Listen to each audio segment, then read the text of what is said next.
It's funny how one sentence can completely upend your life. I want a break. Those 4 words from my husband, Mark, started me on a roller coaster journey that I could never have anticipated. As I dove into a web of deception, betrayal, and cunning schemes, I realized that some games are far deadlier than they appear. Teaming up with my best friend, Jenna, we embarked on a mission that would not only test our wits, but the very fabric of our bonds.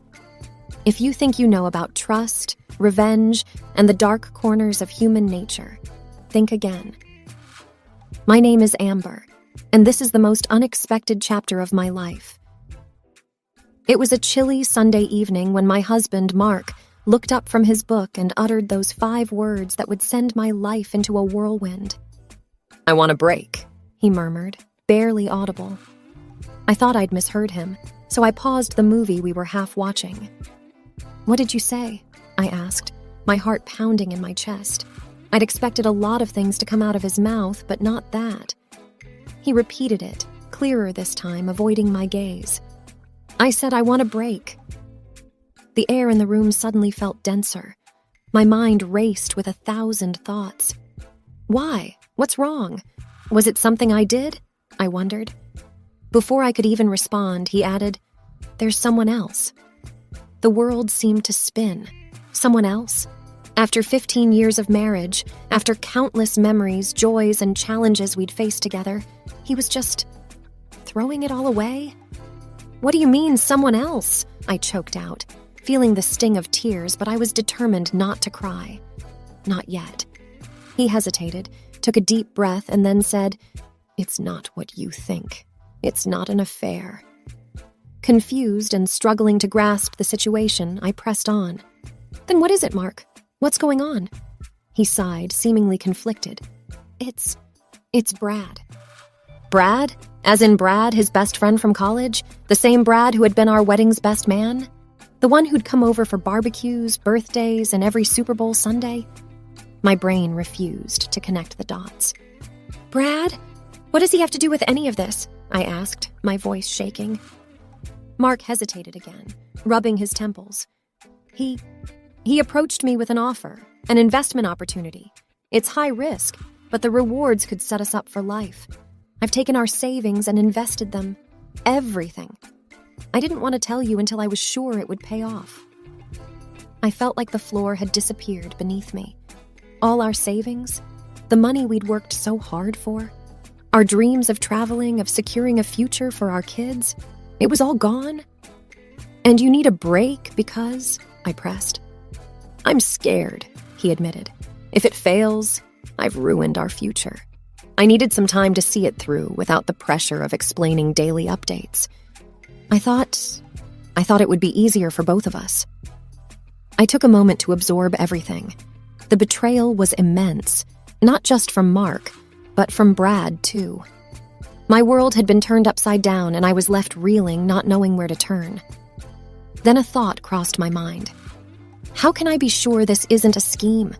That Brad isn't taking advantage of you? Mark looked pained. "I trust him," he said simply. "That's what you said about us," I retorted bitterly. A silence fell over the room, only interrupted by the soft hum of the heater. In my head, a plan was forming. I wouldn't stand by and watch as our life savings disappeared into the abyss. If Brad had genuinely offered an investment, I would ensure that we got our money back, even if it meant playing a bit dirty. I thought about it long and hard. "All right, Mark," I finally said, determination lacing my voice.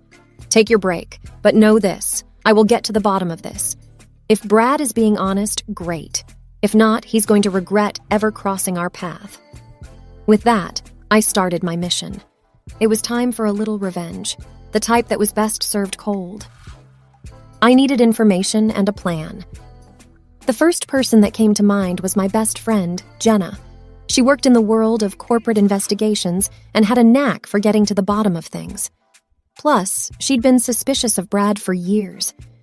The next day, over coffee, I spilled everything to Jenna. As I recounted the story, her eyes grew wider. "I knew there was something off about him," she murmured. "But don't worry, we've got this." With her resources and my determination, We began our investigation. We started by looking into the investment opportunity Brad had mentioned, a new tech startup aiming to revolutionize some segment of the digital world. On the surface, it seemed legitimate, but something felt off. Jenna managed to get a list of all the investors, and there among the names was a shock. Several of them were people who had been scammed in the past, people with a history of making poor financial decisions. It looked like Brad was preying on the vulnerable, using their trust to his advantage. But how was he benefiting? Jenna dug deeper and found that a mysterious offshore account was linked to the startup. Every time an investor put in money, a percentage was siphoned off to this account. The breadcrumbs were leading straight to Brad. I was livid, not just for Mark and me, but for all the innocent people Brad was taking advantage of. It was time to confront him. But Jenna had a different idea. "Why not play him at his own game?" she said, a mischievous glint in her eye. I was intrigued. "Go on." Jenna's plan was genius. Using a pseudonym, she'd reach out to Brad, expressing interest in investing a substantial amount. The catch? She'd insist on meeting the team behind the startup and seeing the operations firsthand. Brad took the bait. Within days, we had an appointment set up at their office, which turned out to be a rented space in a high-rise downtown. Disguised and with hidden cameras, Jenna and I entered the building. We were led into a posh office where a visibly nervous Brad greeted us. He introduced us to the team, a group of young folks who looked just as uneasy. As Jenna questioned them, it became evident that they had been hired for the day. The more we prodded, the more the story unraveled. The prototype they showed us was nothing more than a generic app, and their business plan was filled with buzzwords and no real substance. Finally, unable to take it any longer, I confronted Brad. Removing my disguise, I watched as recognition, then panic, flashed in his eyes. "I knew you were a scammer, Brad," I hissed, "but I never thought you'd sink so low." Brad tried to bluster his way out, but with the evidence we had, it was game over. Jenna discreetly passed the footage to the authorities. As we left the building, I felt a weight lifting off my shoulders. But there was still one more thing to do. Tell Mark the truth about his best friend. Mark had retreated to his parents' house during this break. I hadn't spoken to him since that Sunday evening, but with everything I had discovered, it was time for a conversation. Driving to his parents' place felt like the longest journey of my life. The evening sun cast long shadows on the road, and my thoughts were a tumultuous whirlwind of anger, sadness, and resolve. When I arrived, Mark was on the porch. He looked drained, shadows under his eyes hinting at sleepless nights. As I approached, he stood up, and the weight of our shared history seemed to hang in the air. Before he could speak, I handed him a tablet, where Jenna had compiled all the evidence. "Watch," I instructed. The color drained from his face as he realized the extent of Brad's deceit. The person he'd entrusted with our life savings was nothing more than a con artist. I can't believe it," he whispered. "How did I fall for this?"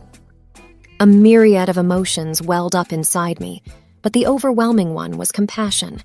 Yes, he had betrayed my trust by not consulting me, but he too was a victim. I took a deep breath. "We're in this together, Mark. Always have been.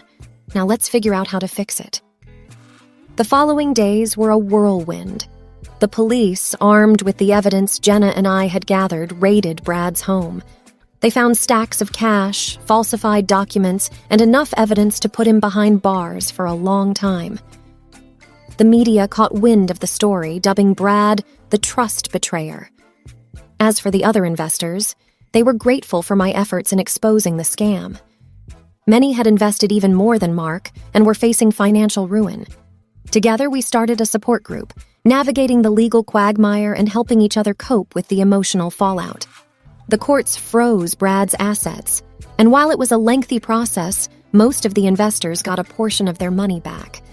It wasn't everything, but it was a start. Mark and I, amidst all the chaos, started couples therapy. We delved into the issues that had led to that fateful decision, and slowly, the chasm between us began to close. Trust, once broken, is hard to mend, but we were both determined to rebuild. Just as life seemed to be finding some semblance of normality, there was a twist I hadn't seen coming. I received an anonymous letter in the mail. The handwriting was unfamiliar and shaky, but the message was clear. You think you've won, but this is just the beginning. Brad was a pawn in a bigger game. Be careful, or you might just lose everything. A cold shiver ran down my spine. Was this some cruel joke, or was there more to Brad's scheme than met the eye? I immediately called Jenna. We missed something, I said tersely. Over the next few days, Jenna and I dove deeper. Brad had been in contact with someone codenamed the Puppeteer. Through encrypted emails, they had communicated extensively. The Puppeteer was the brains behind the operation, while Brad was just the face of the scam. The more we dug, the darker things became. The Puppeteer was linked to various shady dealings worldwide. They had a reputation for being elusive and had never been caught. But why target me with that letter? It didn't make sense until Jenna made a shocking discovery. Remember that night at the high-rise when we confronted Brad? She asked. I nodded. Well, there was someone else there, watching. Jenna showed me the footage from our hidden cameras. In the background, almost obscured by shadows, was a figure observing our confrontation. They left just before the police arrived. The realization was terrifying. The Puppeteer had been close, watching every move. They knew who I was and where I lived. I think they're threatened by you, Jenna mused. You managed to disrupt one of their biggest schemes. They're scared. But I didn't feel powerful or triumphant. I felt exposed and vulnerable. With Jenna's contacts, we heightened our security. Cameras, alarms, and even a personal security detail. I felt like I was in a thriller movie, but this was no fiction. My life, and that of my family, was at stake. Then, a breakthrough. One of Jenna's contacts in the tech world managed to trace a transaction back to the Puppeteer. It was a tiny slip on their part, but it was all we needed. We discovered their real identity. Clara Bennett, a former Wall Street genius who had turned rogue after a personal tragedy.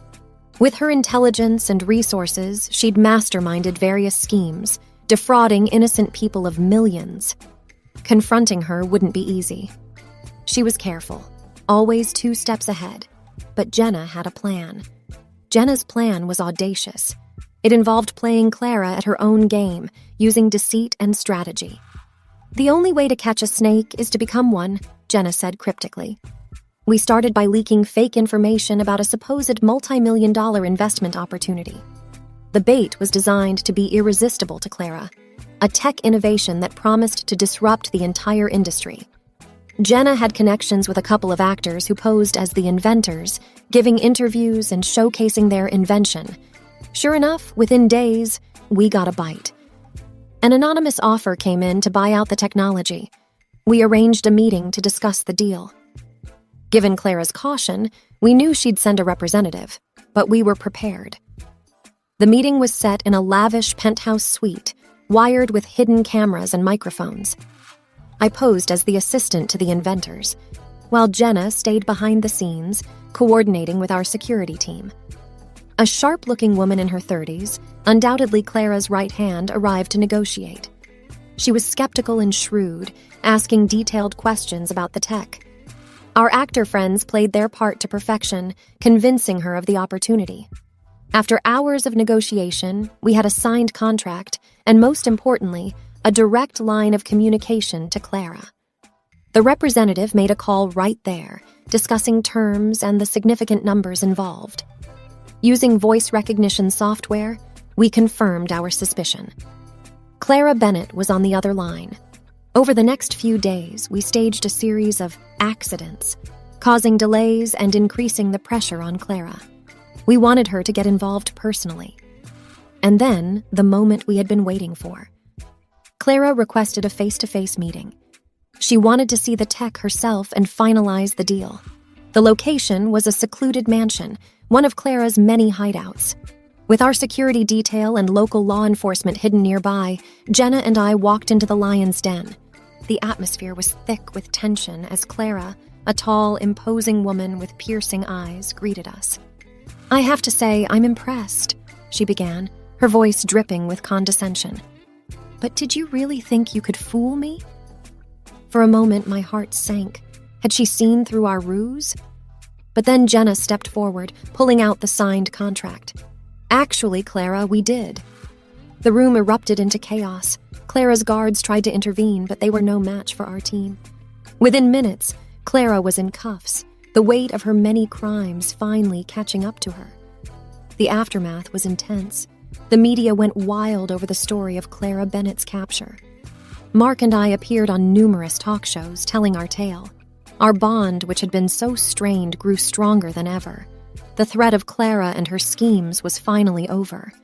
And while the journey had been harrowing in the end, love and persistence had triumphed over deceit.